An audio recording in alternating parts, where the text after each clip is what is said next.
Madame, Monsieur, bonsoir. Merci de nous rejoindre à la une de ce journal. Le décès à Paris de Josette Audin, veuve de Maurice Audin. Toute une vie consacrée à la recherche de la vérité sur l'assassinat de son époux. Hommage dans ce journal à son militantisme et à son courage.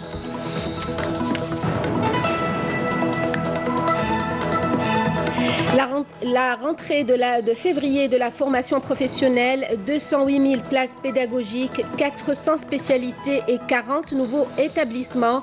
À suivre, un reportage sur l'exemple d'un jeune qui a créé son entreprise après son diplôme. La vaccination contre la peste et des petits ruminants a commencé après la réception des doses de vaccins. L'exemple de Tébessa ce soir. Tout d'abord, ce message de condoléances adressé aujourd'hui par le président de la République, Abdelaziz Bouteflika, à la famille de Josette Audin, décédée hier à Paris. C'est avec une grande tristesse que j'ai appris le décès de Josette Audin, militante anticolonialiste de la première heure, écrit le chef de l'État. Je tiens à saluer avec émotion la mémoire de cette grande dame qui a mené un combat inlassable sa vie durant afin que la vérité soit faite sur l'assassinat de son mari et la pratique de la torture durant la guerre de libération nationale. Son courage, sa persévérance, sa force, la force de ses convictions et de ses engagements ont marqué les esprits à jamais, écrit le chef de l'État. En ces moments douloureux, je présente à ses enfants Michel et Pierre, à tous les membres de sa famille, à ses proches et amis, mes sincères condoléances et les assure de ma chaleureuse sympathie, écrit le chef de l'État dans son message de condoléances. Josette Audin n'est plus. La veuve de Maurice Audin est décédée hier à l'âge de 87 ans. Elle aura consacré toute sa vie à la recherche de la vérité sur l'assassinat de son mari enlevé par les parachutistes à Alger en juin 1957, en pleine guerre de libération nationale. On lui rend hommage dans ce journal avec Amir Nebesh. C'est là qu'on a déposé une plainte et que les affaires avec la justice ont commencé.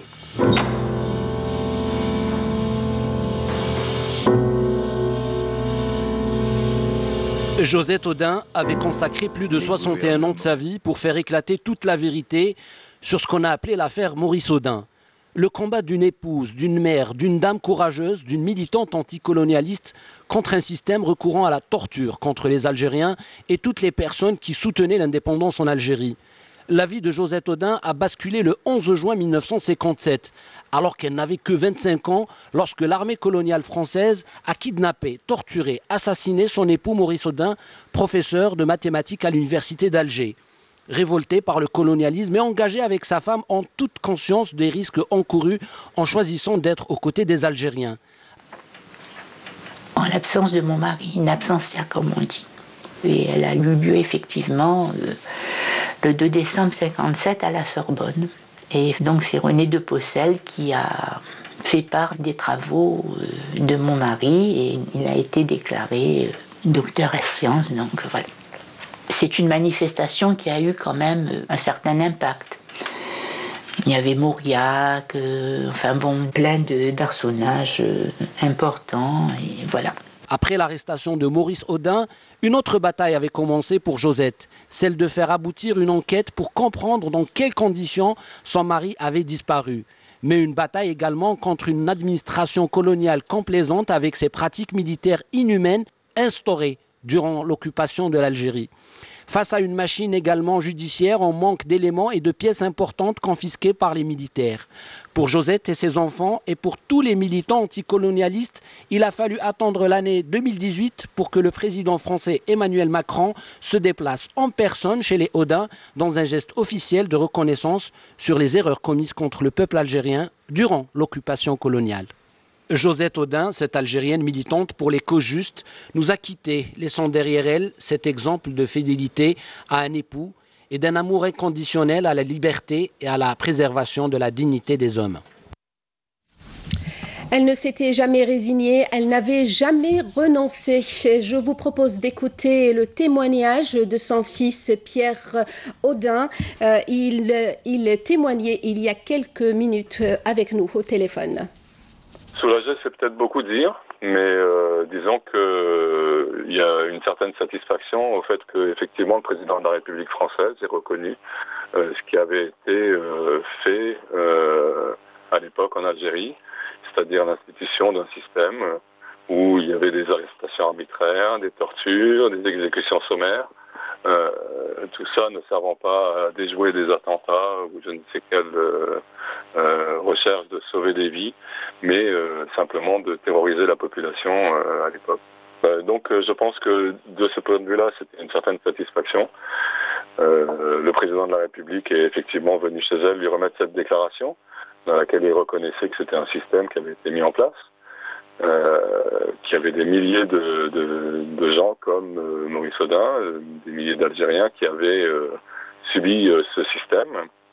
Et de ce point de vue-là, c'est une certaine satisfaction. Après, en ce qui concerne son mari, Maurice Audin, il est tout à fait clair que elle pensait qu'elle ne saurait jamais la vérité, et effectivement, elle est décédée sans savoir la vérité. Parce que les gens qui ont effectivement mis en place ce système et opéré de cette façon-là étaient quand même des menteurs professionnels, des dissimulateurs, et ce sont des gens qui ont éventuellement, pour certains d'entre eux, dit un ou deux mots, mais sans qu'il y ait moyen de contrôler ce qu'ils ont annoncé. Et donc, effectivement, pour le moment, on ne sait pas exactement ce qui s'est passé dans le cas de Maurice Audin et dans le cas de milliers d'autres personnes, en fait. Le ministre de l'Habitat, de l'Urbanisme et de la Ville, accompagné du Wali d'Alger, a présidé aujourd'hui une journée d'études sur la généralisation de l'application pour le paiement électronique des loyers.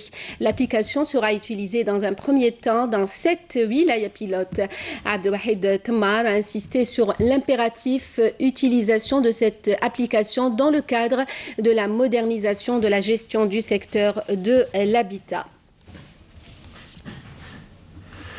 Abdelwahid Temmar qui a déclaré aussi que tous les projets de logement se poursuivront. Le programme du logement sera appliqué en 2019 avec la même cadence que l'année dernière. Je vous invite à l'écouter. En 2019, nous allons poursuivre la distribution des logements et finaliser les aménagements y afférents. D'autre part, c'est une décision du président de la République. Nous allons maintenir le même rythme qu'en 2018, sachant qu'un important quota a été distribué. On compte 295 000 unités d'habitation, toutes formules confondues, livrées. Donc, nous allons maintenir la même cadence. En parallèle, nous allons aborder les volets relatifs aux facilitations administratives en direction du citoyen et à la gestion. Le logement est l'un des programmes majeurs du gouvernement pour résorber la crise et répondre à la demande croissante des citoyens.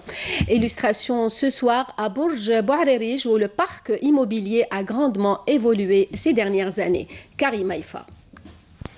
2 maisons construites en moins d'une année avec toutes les commodités. Un défi que se sont lancés les propriétaires des lieux dans ce village près de Bourj Bouarerij. Un défi qu'ils n'auraient jamais pu relever sans l'aide financière de l'État. On remercie les pouvoirs publics pour leur aide. En revanche, il reste certaines personnes qui ont encore besoin de leur soutien financier. Avec des lotissements qui sont sortis de terre en à peine quelques mois, Bourj Bouarerij dispose aujourd'hui d'un parc immobilier en plein essor, un des plus importants du pays comparativement à la superficie de la wilaya et au nombre de ses habitants.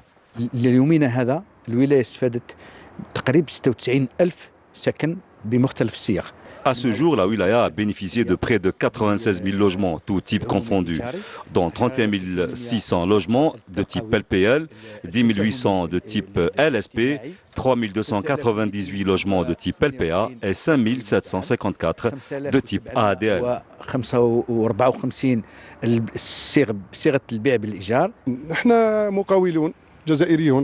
Nous sommes des entrepreneurs algériens et nous avons l'ambition de réaliser des logements de qualité et à une cadence rapide. Et ce, pour offrir aux Algériens en général et aux Braïdji en particulier des logements décents. Des logements décents et confortables, dotés de toutes les commodités et ne nécessitant aucune modification.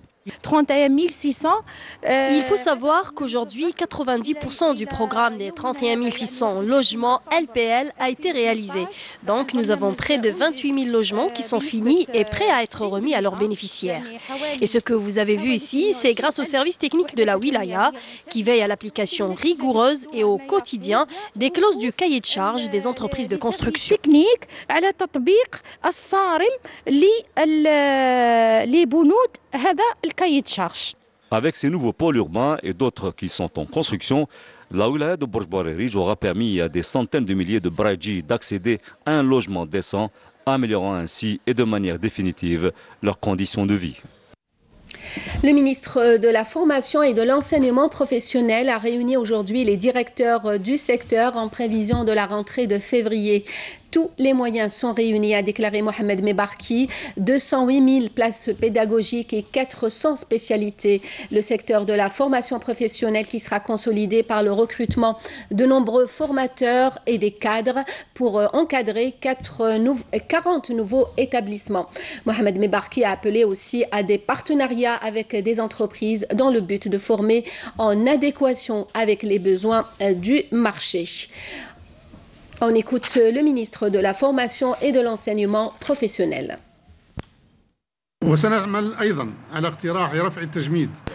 Nous allons proposer la levée du gel sur certaines opérations prioritaires parmi les projets gelés, surtout celles qui concernent la réalisation d'instituts nationaux, les INFSP, l'extension et la remise en état de ces instituts.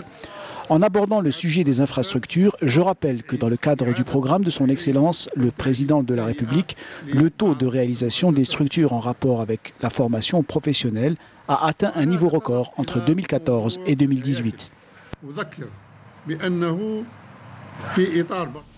Nos jeunes ne manquent pas d'idées ni d'initiatives, surtout lorsqu'ils sont aidés et accompagnés. C'est le cas de ce jeune de Boumerdès qui, après avoir suivi une formation en mécanique générale, a décidé de sauter le pas et de créer une petite entreprise dans le cadre du dispositif Ensej. Khalil Touati à Abdelmajid Benkassi. C'est de Samir qu'il s'agit, un jeune de la wilaya côtière de Boumerdès à 50 km à l'est d'Alger. Ayant bénéficié des avantages du dispositif de l'Ensej, il réalise un atelier de mécanique générale et de fabrication de pièces métalliques. Et dans la foulée, Samir arrive à créer 8 postes d'emploi.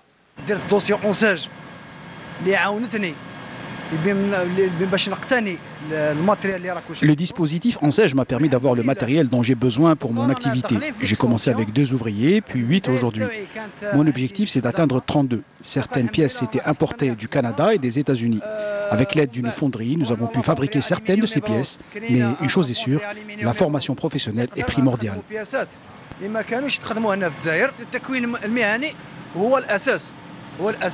Et c'est après son passage dans ce centre de formation que le projet du jeune Samir a commencé.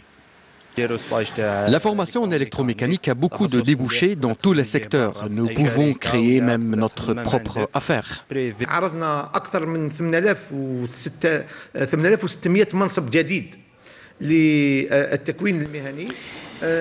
Il y a 8600 nouvelles places pédagogiques pour la formation professionnelle, dont 4000 en apprentissage et avec la collaboration du secteur économique pour connaître les besoins du marché, du travail, et nous les avons inclus dans la nouvelle carte pédagogique. Une façon de répondre sur le plan de l'emploi aux attentes et aux spécificités de chaque région. Un terroriste s'est rendu hier aux autorités militaires à Tamanrasset, a annoncé ce dimanche le ministère de la Défense nationale. Il s'agit d'Etibari Ali dit Khaled, qui avait rallié les groupes terroristes en 2012. Il était en possession d'un pistolet mitrailleur de type Kalachnikov et d'un chargeur garni de munitions. Et grâce aux efforts des forces de l'armée nationale populaire, un détachement de l'ANP a découvert et détruit lors d'une opération de fouille et de recherche à Ain Defla un abri pour terroristes. D'autre part, des détachements combinés de l'ANP ont arrêté un narcotrafiquant et saisi 5,5 kg de kif traité à Tlemcen et Bourj Bouharerij. Par ailleurs, des éléments de la gendarmerie nationale ont appréhendé 24 immigrants clandestins à Tiaret, Adrar et Biskra. La fièvre afteuse et la peste des petits ruminants, ces deux maladies qui déciment depuis quelques semaines le bétail ovin. 2500 bêtes sont mortes par la peste des petits ruminants dans la seule wilaya de Tébessa.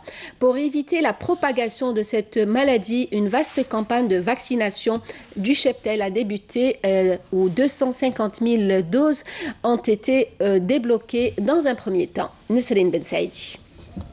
250 000 doses de vaccins contre la peste des petits ruminants. C'est le quota dont a bénéficié la wilaya de Tébessa dans le cadre de la campagne de vaccination du cheptel.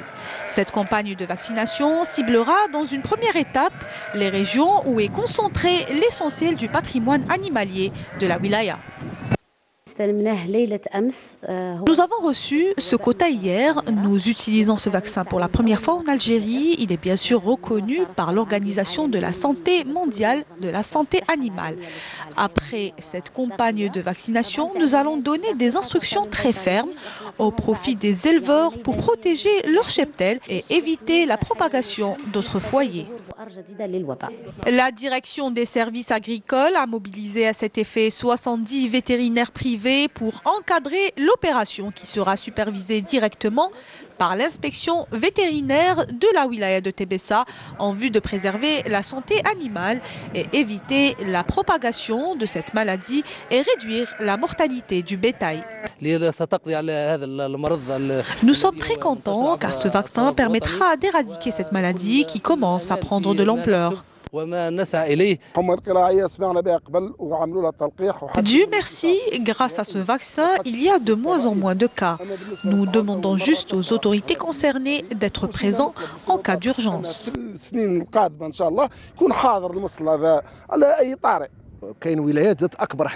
La wilaya de Tébessa a eu la part du lion en ce qui concerne le quota de ce vaccin. Mais cela reste insuffisant. Nous avons demandé 400 000 doses. La direction des services agricoles a promis de nous les réserver. Et pour un meilleur déroulement de cette opération devant se poursuivre jusqu'au mois de mai prochain, les autorités locales ont décidé de prolonger la fermeture des marchés à bétail et l'interdiction du déplacement des bêtes vers les abattoirs sans autorisation des services vétérinaires. Fin de ce journal, le rappel des principaux titres. Le décès à Paris de Josette Audin, veuve de Maurice Audin, toute une vie consacrée à la recherche de la vérité sur l'assassinat de son époux.